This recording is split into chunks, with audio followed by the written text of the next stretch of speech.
Hello बच्चों, कैसे हैं आप सभी।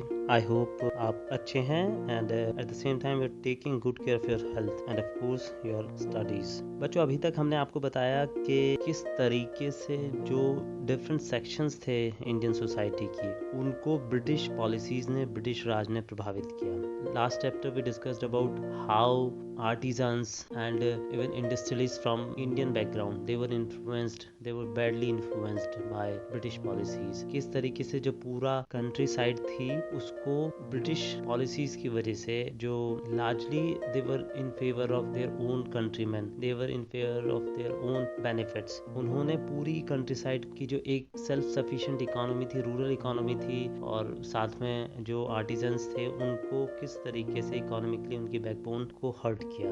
आज बच्चों एक बहुत इंपॉर्टेंट चीज़ के बारे में हम इस चैप्टर में, इस क्लास में डिस्कस करेंगे एंड दैट इज एजुकेशन। आपको हमने बताया है कि किस तरीके से जो जेम्स मिल एक हिस्टोरियोग्राफर थे, फिलोसोफर थे, उन्होंने कहा, और उनके साथ बहुत सारे और भी ब्रिटिशर्स थे जिन्होंने भारत को एक अनसिविलाइज्ड बारबेरिक देश के रूप में देखा। Even when they became aware of India's rich traditions after discovery of Harappa, Mohenjo-daro, I mean to say Indus Valley civilization, they came to know about those richness। लेकिन फिर भी उन्होंने कहा कि जो भारत है वो अनसिविलाइज्ड लोगों का देश है and we have been given duty to civilize these uncivilized people. तो उन अनसिविलाइज्ड पीपल को सिविलाइज करने में education was going to play an important role. किस तरीके से ब्रिटिशर्स ने एजुकेशन को देखा? देखिए, जो एजुकेशन के बारे में उनकी थॉट थी, जिसमें एक ओरिएंटलिज्म विचारधारा को भी हम कह सकते हैं। ओरिएंटलिज्म विचारधारा होती है जहाँ पर जैसे भारत है तो भारत की जो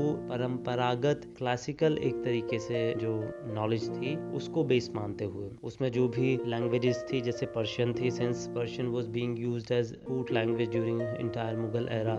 पर्शियन के अलावा संस्कृत थी, Sanskrit which had been there since time immemorial भारतीय कल्चर में, भारतीय सिविलाइजेशन में। तो उन लैंग्वेजेस को या उन स्टडीज को सेंटर में मान के, फिलॉसफी भी उनमें एक स्टडी थी, ओरिएंटलिज्म की ट्रेडिशन ली। और 1783 में विलियम जोन्स जो थे, जो एशियाटिक एक सोसाइटी थी उसके अध्यक्ष थे, उन्होंने इस पूरे प्रोजेक्ट पे काम करने की शुरुआत की। He would study Sanskrit language, he would try to learn subtleties of Sanskrit grammar, और उसी का ये कारण था कि it was very soon that he became master of Indian texts, ancient Indian texts, जैसे कि philosophy, law, या हम कहें भारत में जो मेडिसिन की ट्रेडिशंस थी जैसे चरक संहिता, या फिर इस प्रकार की जो भी एंशियंट नॉलेज थी, उस सबको William Jones came to acquire that. Soon he discovered that his interests were shared by many British officials living in Calcutta at that point of time. हमने आपको बताया कि बहुत सारे लोग और भी थे जो इंटरेस्टेड थे इस तरीके की स्टडी में। उसके बाद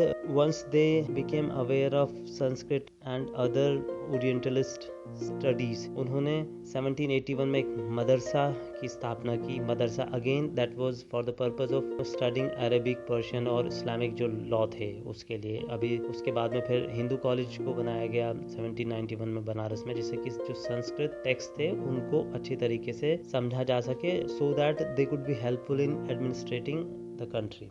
उसके बाद में जैसे जो लार्ज परसेप्शन भारत के लिए था ब्रिटिशर्स का, उसमें एक बड़ा फेमस एक फ्रेज थी कि grave errors of the East, जिसका कहीं ना कहीं तात्पर्य ये था कि किस प्रकार जो भारतीय ट्रेडिशन है, जो इंडियन ट्रेडिशन है, जो ईस्टर्न ट्रेडिशन है, वो किस प्रकार built on some sort of poly, इस तरीके की सोच वहाँ पर थी। और उसमें कहा गया कि जो ब्रिटिश ऑफिशियल्स थे, they started criticising orientalist vision of learning. That means कि उन्होंने विलियम जोन्स के जो एफर्ट्स थे, they try to trivialise even those efforts, और उन्होंने कहा कि instead of wasting our time, instead of investing our time in studying orientalist literature, we should focus on English traditions. और एक बहुत फेमस कोट है मैकुले की, मैकुले जो कि एक who was going to play an important role in formatting Indian education. उन्होंने कहा था कि single shelf of a good European library was worth the whole native literature of India and Arabia. उसका मतलब था कि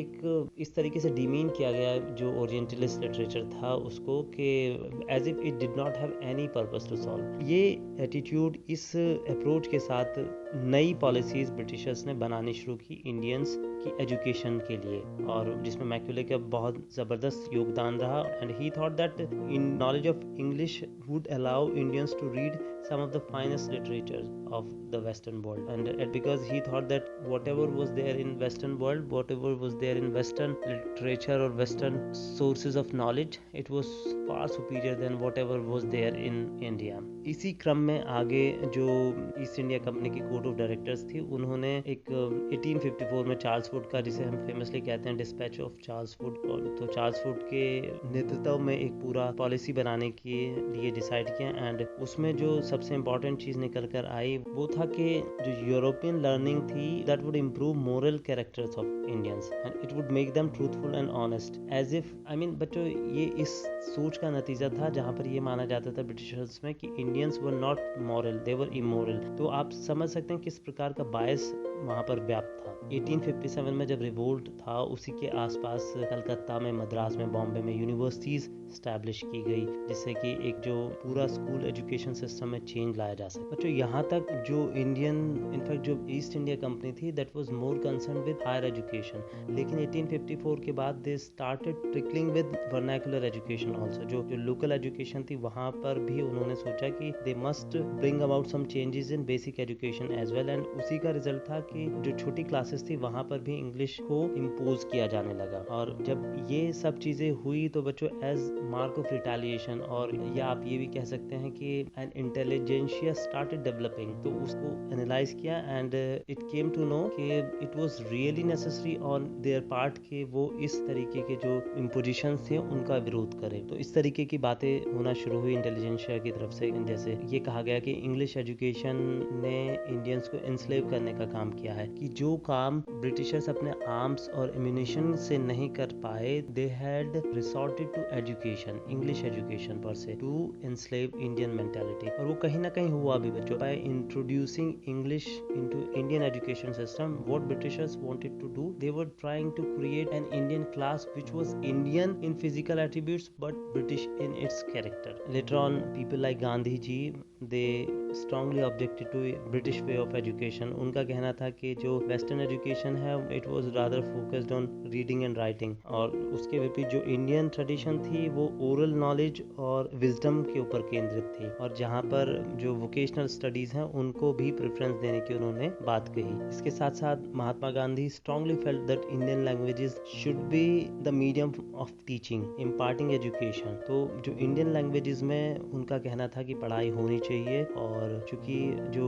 इंग्लिश मीडियम में education होने से, ही वुड से कि that crippled Indians and it distance them from their own social surroundings, और जिसका कारण ये था कि वो अपने ही देश में they would start behaving like strangers, और जो कहीं ना कहीं ब्रिटिशर्स चाहते भी थे बच्चों। Britishers always wanted Indians to look upon at their culture as something inferior while being compare to western civilisation. इस तरीके से महात्मा गांधी जी के अलावा रविन्द्रनाथ टैगोर ने शांति निकेतन की स्थापना की, जहाँ पर मोरल एजुकेशन और एक स्वच्छंदता का भाव था शिक्षा में, and he vehemently opposed imposition of English language, rather he wanted vernacular language to be as the medium of education। तो बच्चों इस तरीके से at different levels different Indians were there to oppose whatever Britishers were trying to impose upon Indians। लेकिन कुल मिलाकर जो Britishers की पॉलिसी रही वो यही रही कि उनका पर्पस था कि भारतीयों को भारतीयता से दूर किया जाए, और उनका जो अपने कल्चर में एक विश्वास आया है ड्यू टू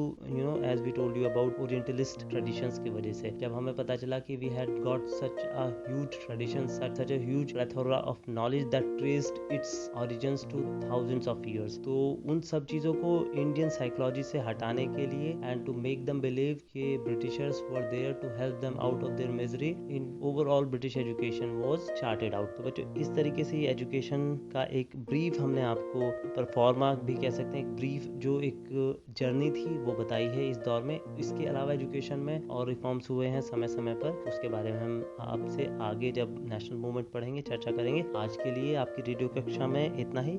मुझे शोभित शर्मा को अनुमति दीजिए। नमस्कार।